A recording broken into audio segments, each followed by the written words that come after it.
les anticipamos antes del corte, se está tratando en la Cámara de Diputados el proyecto precisamente de ley de aporte solidario y extraordinario para morigerar esta situación de pandemia que tiene el país. Alcanzaría, según el oficialismo, a 9.000 personas que pueden llegar a estar alcanzados por lo que algunos llaman un impuesto y otros le dicen aporte solidario. En estos momentos escuchamos al diputado Iacobiti, que es del bloque UCR de la Ciudad de Buenos Aires, y se espera que va a ser de muchas horas el debate, ¿no? Que enfrenta y abre una nueva grieta entre el oficialismo y la mayoría de la oposición que encabeza Juntos por el Cambio. Ayer también, hablando sobre este mismo tema, surgieron varios contrapuntos entre nosotros y con la entrevistada acerca de la situación tributaria de la Argentina. Facu. Así es, porque como siempre en la Argentina hablamos de partes del problema y no de toda la película, que tiene que ver en este caso con el sistema tributario, uno de los grandes, pero de las grandes cuentas pendientes que tiene el país. Claro. Sí, sin dudas, y que nunca se termina de reformar, pero se siguen agregando nuevos tributos, en este caso un aporte extraordinario por única vez. Yo tengo la teoría de que el tributo que aparece no desaparece. Acuérdense del impuesto al cheque. Que lo instauró el 2% del impuesto al cheque Eduardo Duhalde. Era solo por los meses de transición de los años caóticos de nuestro país y resulta que hoy en día todavía se sigue cobrando el impuesto al cheque. Se sigue pagando, exactamente. Y con eso arrancamos, si querés, en la placa. ¿Cuántos impuestos hay hoy en la República Argentina?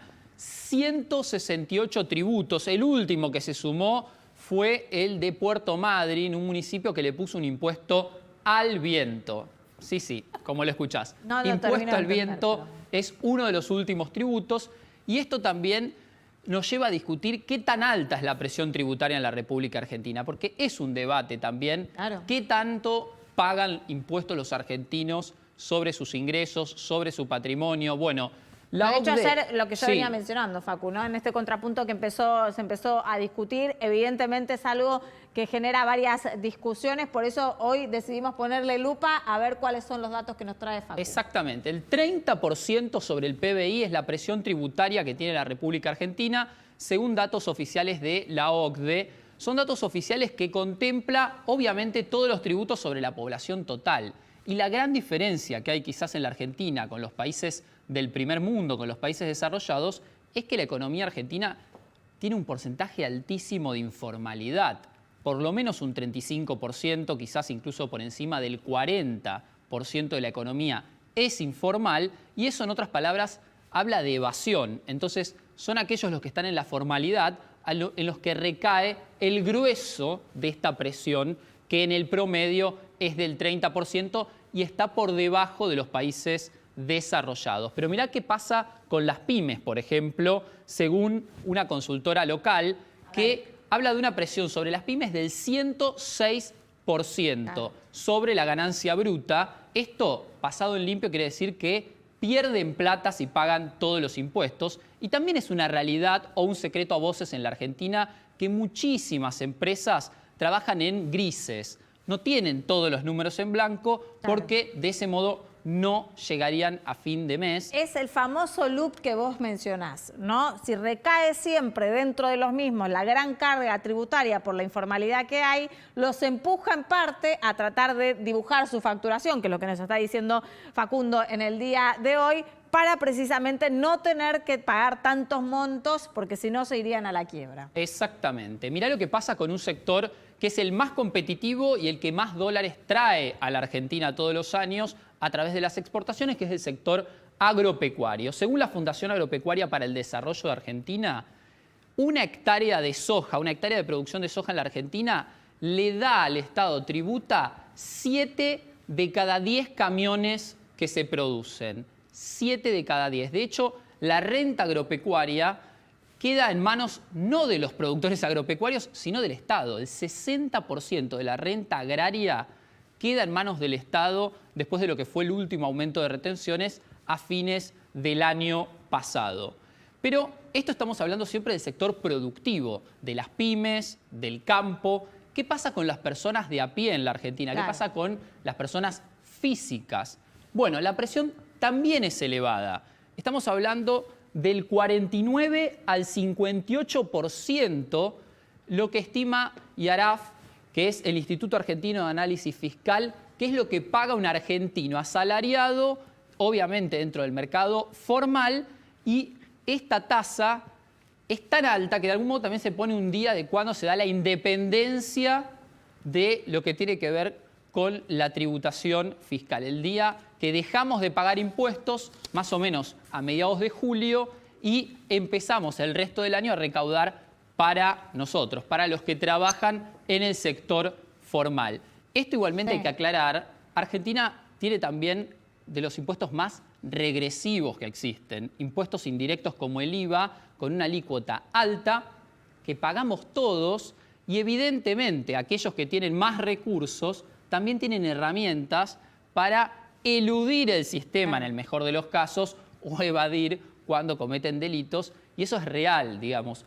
Hay también una desigualdad en ese sentido, esa diferencia que a veces pero la se da presión... entre la teoría y la práctica, ¿no? Exactamente. Facu, antes de presentar a Hernán, vos tenías otro dato en cuanto a lo económico del día de hoy. Sí, porque hablábamos hoy justo de las grandes fortunas y de este aporte extraordinario, pero salieron los datos de la canasta básica con un aumento muy fuerte en el mes de octubre que coloca en 50.000 pesos el monto que tiene que reunir una familia por mes para no ser pobre y de 20.000 para no caer en la indigencia. Y eso también son los contrastes clásicos de la República Argentina, estos problemas estructurales de los cuales siempre hablamos. Hernán Lecher es economista del Centro de Economía Política Argentina, CEPA.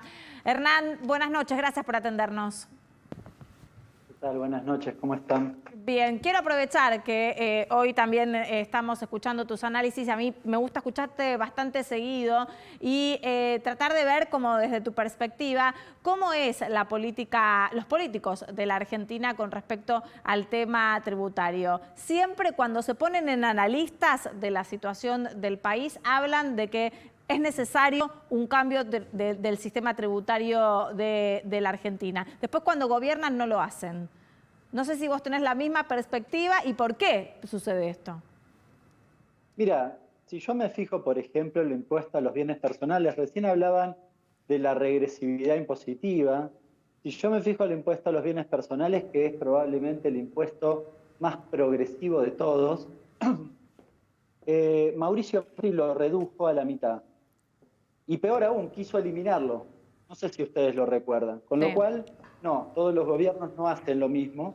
Y básicamente hay algunos gobiernos digamos, que su política en materia tributaria es a favor de los que más tienen. Recién puse un ejemplo, los datos son muy contundentes al respecto, redujeron a la mitad, y ustedes recordarán que básicamente la propuesta de Cambiemos en aquel momento, que la promovió el propio expresidente Mauricio Macri, fue eliminar directamente el impuesto. Así que sí, no es lo mismo siempre. No, bueno, pero estábamos hablando de uno. Yo digo de todo el armado del sistema tributario, ¿no? Mauricio Macri asumió dando una promesa al sector empresarial de un sistema tributario nuevo, más moderno y demás, y no lo hizo. La verdad que no le cumplió ni a los propios ni a los ajenos. Bueno, por esto... No, pero no fue neutro, no fue neutro. Porque redujo puntos, por ejemplo, la alícuota de los impuestos a las ganancias a las sociedades, y además redujo las retenciones, los derechos de exportación, que después los tuvo que volver a poner, porque era un escándalo. Lo que quiero decir es que no todos los gobiernos hacen lo mismo.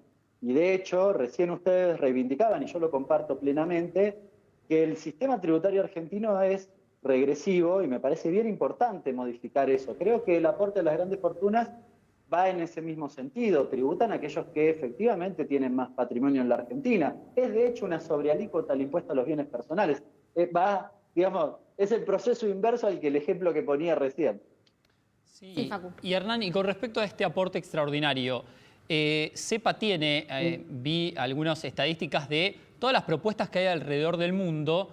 Y ahora que avanza finalmente el proyecto en diputados, me pregunto si el oficialismo no se quedó corto con los porcentajes, con las alícuotas que van a tener que pagar, sobre todo teniendo en cuenta que el valor fiscal de los bienes y las propiedades en la Argentina distan mucho del valor de mercado. Ese es un problema, la verdad que es difícil de resolver, sobre todo porque está muy bien lo que planteas. No hay 9.000 personas que tienen más de 200 millones de pesos en términos de capital de mercado, sino básicamente de evaluación del impuesto a los bienes personales. Y la evaluación sobre todo de los inmuebles es muy baja.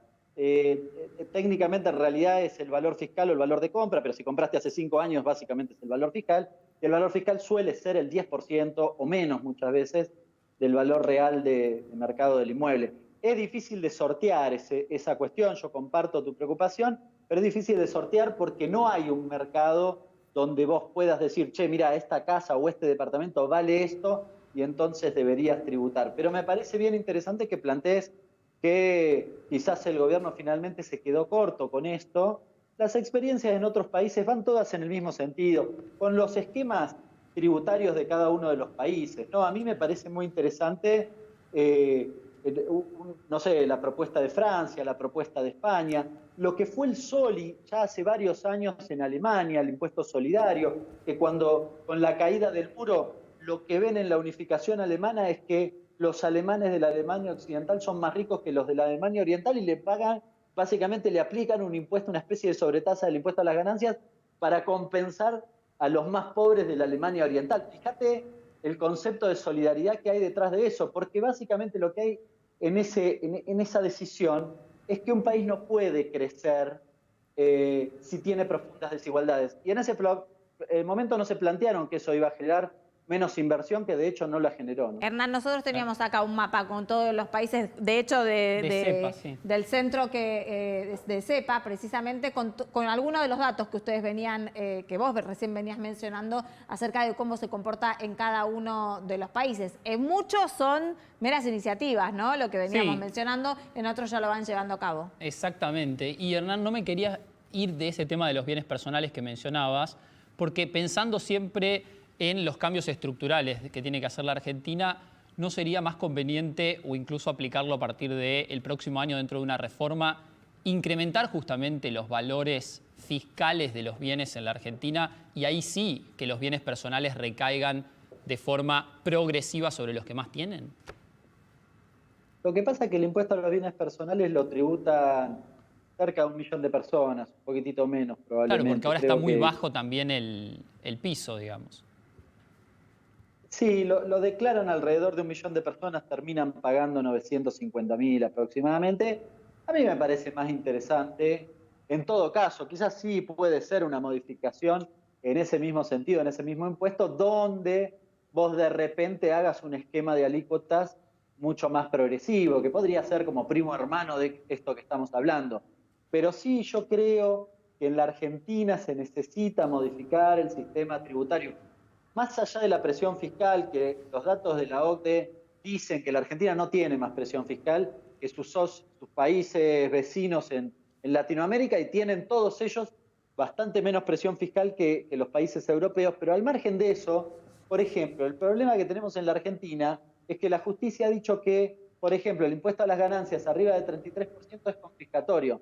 En cualquier país europeo, todas las alícuotas del impuesto a las ganancias están arriba del 40%. En Austria, por ejemplo, llega al 55%. Yo no digo que nosotros apliquemos eso, pero evidentemente hay una dispersión mucho menor en la Argentina, o una, digamos, una dispersión de alícuotas, me refiero, mucho menor, que hace que finalmente los impuestos recaigan de manera inequitativa en sectores que menos ingresos tienen, ¿no? Hernán, vamos a enfocarnos entonces en lo que ahora está pasando, ¿no? En la Cámara de Diputados con este aporte extraordinario y solidario que algunos le llaman impuesto, ¿viste? A veces se queda todo en una discusión semántica y no se va un poco más allá. ¿Crees que hay muchos de los grandes poderosos de la Argentina que en realidad lo pueden llegar a eludir? ¿O como que no tienen domicilio en la Argentina, no les alcanza? Sí, comparto, recién ustedes hablaban de eso, y efectivamente, no solo con el aporte extraordinario es bastante difícil que puedan eludirlo, porque vos tenés la presentación del impuesto a los bienes personales de finales del año pasado, con lo cual, digamos, es bastante difícil que tengas una diferencia respecto de eso, que de hecho se toma como base. Pero sí, para el impuesto de los bienes personales, en general y obviamente por traslación de los al aporte extraordinario, hay muchas cosas que se eluden. Mira, nosotros estamos estudiando con CEPA los entramados comerciales de los principales, digamos, personas con mayor patrimonio en la Argentina, y vos encontrás, honestamente, entramados indescifrables, que evidentemente están armados para eludir la cuestión impositiva, ubicados en Luxemburgo, ubicados o propiedades de sociedades que no sabés y no podés distinguir de quiénes son. Bueno, infinidad de cuestiones que evidentemente están armadas, estructuradas. Esto no es un problema exclusivo de la Argentina, pero aquí sí lo vivimos, estructuradas para evidentemente evadir los impuestos. ¿Qué tal, Hernán? Se dice aporte extraordinario por única vez en situación de emergencia. Ahora, la Argentina vive en emergencia. No crece el país desde el año 2011. ¿No puede volver a aplicarse el año que viene justamente por otra crisis que aparezca y que se haga costumbre y esto se transforme en un impuesto más? En general hay amplios consensos de que hacer referencia a la crisis del coronavirus, que no es una crisis que afecte exclusivamente a la Argentina. La principal razón por la cual es razonable que se aplique un impuesto de este tipo, o una contribución de este tipo, es básicamente que te cayó la recaudación en términos reales 25% en los meses de abril y mayo, por ejemplo, y si vos mirás el año completo a lo que va del año, los ingresos aumentaron solo 22% en términos nominales contra gastos del 70%, básicamente relacionados con el IFE y el ATP, con lo cual parece bastante razonable que vos pienses algunas otras herramientas de financiamiento a futuro. Desconozco si el año que viene se va a aplicar. Tampoco puedo aseverar que la pandemia se acabe prontamente. Ojalá que así sea y que haya una vacuna en el corto plazo y podamos discutir la problemática económica sin el sesgo que implica la discusión del COVID en el medio, ¿no? Sí, Hernán, los principales críticos, incluso algunos empresarios de peso como Jorge Brito del Banco Macro, que salieron a hablar en contra del impuesto, hablan que esto va a desalentar inversiones, y la verdad que la Argentina necesita inversiones porque el último dato que tengo del INDEC está en un dígito el nivel de inversión sobre el PBI y es realmente de los más bajos en décadas. ¿Es real, digamos, esta crítica y cuánto puede impactar negativamente este impuesto? El dato obviamente tiene el sesgo de lo que tiene que ver con la pandemia, básicamente, que es bastante razonable imaginar que durante la pandemia no tuviste inversiones. Y no tuviste inversiones. No creo que sea exclusividad de la Argentina. Para desmitificar, yo miré los datos, por ejemplo, de inversión de los últimos 4 años del gobierno de Cristina Fernández de Kirchner, y vos tenías que hubo un aumento del 8% en la inversión, a la par de un incremento en la presión impositiva de 1,1 sobre PBI aproximadamente. Con el gobierno de Macri hubo una reducción de 1,5 aproximadamente en términos de presión impositiva, y sin embargo la inversión cayó 4%. Es decir, los datos no muestran que cuando vos reducís la presión impositiva, básicamente aumentás la inversión. Cuando los datos lo muestren, me parece interesante en todo caso abordar esa cuestión. Lo que me parece que tiene más vinculación, es decir, hay más correlación con algunas otras cuestiones. Por ejemplo, es natural pensarlo. A ver, si yo vengo a hacer una inversión productiva en la Argentina, lo primero que pienso es si lo que produzco lo voy a poder vender. Y esto no está relacionado con la presión impositiva, sino con la posibilidad de colocar esos productos, por ejemplo, en el mercado interno o en el exterior. Si yo tengo esa posibilidad, recién ahí me pongo a pensar si los costos son altos, no, cuánto necesito, etcétera, etcétera.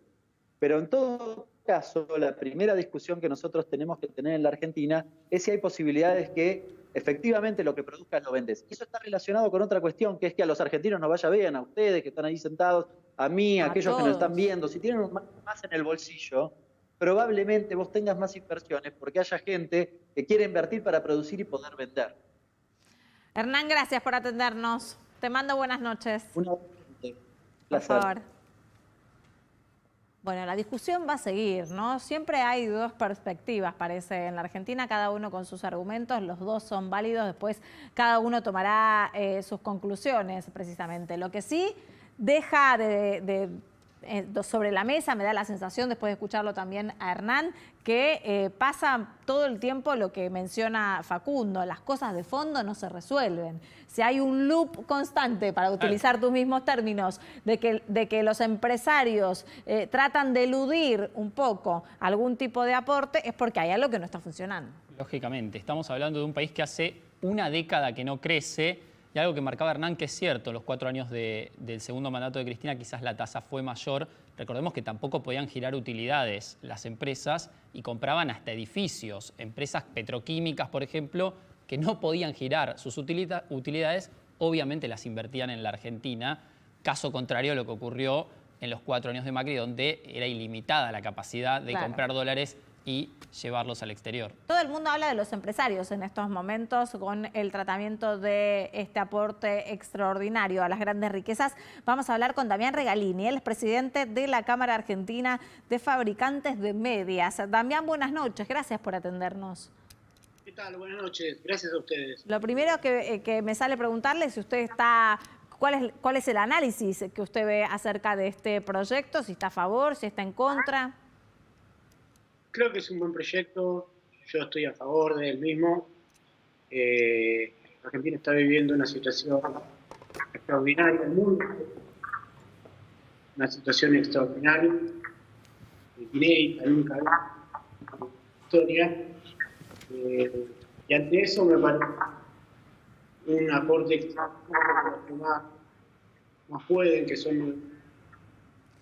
A ver, Damián, necesito que mejoremos la comunicación, a ver si la producción se puede comunicar con vos nuevamente o ver si de hacerlo por teléfono, porque me gusta, es interesante también. Uno cree que los empresarios siempre van a estar en contra, pero bueno, hay también algunos empresarios que se muestran a favor. Otro de ellos era el supermercadista Fera, ¿no? Exactamente. Que salió en estos Nosotros días. con una colega de CNN Radio, una ex jefa mía, hicimos una pequeña encuesta por WhatsApp con contactos que tenemos desde empresarios muy conocidos, muy importantes, que incluso están en la lista Forbes, hasta algunos más chicos, y llamó poderosamente la atención que casi la mitad estaba a favor, en realidad, pero ponían ciertos condicionamientos. Hablaban de, podemos pagar este impuesto, pero queremos algún tipo de beneficio o de baja en otro tipo de contribuciones. No se acostumbre. Claro. A ver si Damián nos está escuchando ahora y lo podemos escuchar mejor. Nos venías diciendo que te parece un buen proyecto.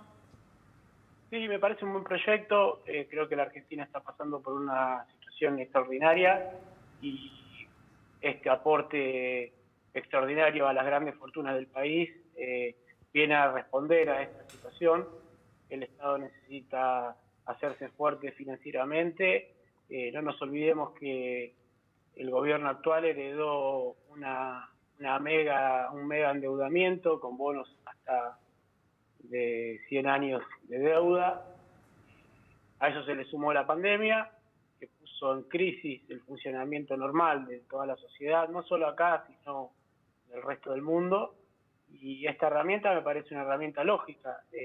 Cuando uno mira las naciones del primer mundo, las que tanto admiramos y tanto deseamos llegar a ser como ellos, vemos que también se aplica este tipo de medidas. Claro. España, Italia, Alemania, Inglaterra. Damián, vamos rapidito a varias preguntas que si no se nos va el programa. ¿Sí, Facu? Sí, Damián, ¿sos uno de los empresarios que tiene que pagar este tributo de aprobarse? No, yo estoy entre la mayoría. La mayoría de los empresarios no tenemos que pagar este tributo. Te repito, son 9.000 personas entre 44 millones de argentinos. Hay 600.000 empresas en la Argentina. Y en la práctica, digamos, ¿qué beneficio obtienen estas pymes, por ejemplo, la del sector en la que participás, a partir de este tributo? Porque hay un porcentaje que está destinado a pymes, ¿no? Mirá, yo cuando digo que me parece que es una medida acertada, lo digo en el contexto de que estamos viendo funcionar a un gobierno que está haciendo los deberes en cuanto a aportar políticas públicas para hacer funcionar el círculo virtuoso del consumo, la producción y el mercado interno. En tanto y en cuanto los recursos se sigan utilizando para alimentar la producción y el trabajo nacional, me parece positiva la medida, me parece que es una medida necesaria repito, en este contexto extraordinario, ¿no es cierto? Es interesante el análisis cuando uno empieza a ver la necesidad que tiene el Estado de recaudar por la situación de la pandemia, como vos bien decías, pero también entran en un montón de dudas después de cómo se va a ayudar a aquellas personas, vos que representás a pymes, que realmente lo necesitan. No sé, en la industria que vos manejás, cuántos cerraron, cuántos están ahí peleándola en el día a día y si están recibiendo efectivamente esa ayuda tan necesaria como para no quebrar. Nosotros hemos recibido una ayuda fundamental del Estado a través del programa ATP. Ahora muchos de los que recibimos la ayuda hemos prescindido porque hemos empezado a facturar mejor y el programa se ha reconvertido en el viejo denominado REPRO, que ha ampliado su espectro de acción, ¿no es cierto?, debido a la situación de pandemia. La medida del IFE también ayudó mucho porque de alguna manera del otro lado del mostrador, o sea, del lado de la demanda de nuestros negocios, era ponerle plata en el bolsillo a la gente en un momento en donde los negocios estaban parados, estaban complicados y era una manera de inyectar demanda y la demanda se traduce en negocios para nosotros. Damián, gracias por atendernos y darnos tu análisis. Gracias a ustedes. Bueno, larga noche la que les espera a los diputados, ya los vemos en el wall, ahí está, lo estamos viendo cómo sigue el debate, hay muchos oradores y esto prácticamente está dividido en dos, quienes están a favor y quienes están en contra, principalmente aquellos legisladores que corresponden a Juntos por el Cambio. Muchísima información, seguramente va a seguir en el día de mañana todo el análisis. Primero los espero a las 20:30 con las noticias. Por supuesto, a las 22 analizamos todo en Hoy Nos Toca. Quédense ahora en la programación del canal de la ciudad a las 0, noticias a la medianoche. Chau.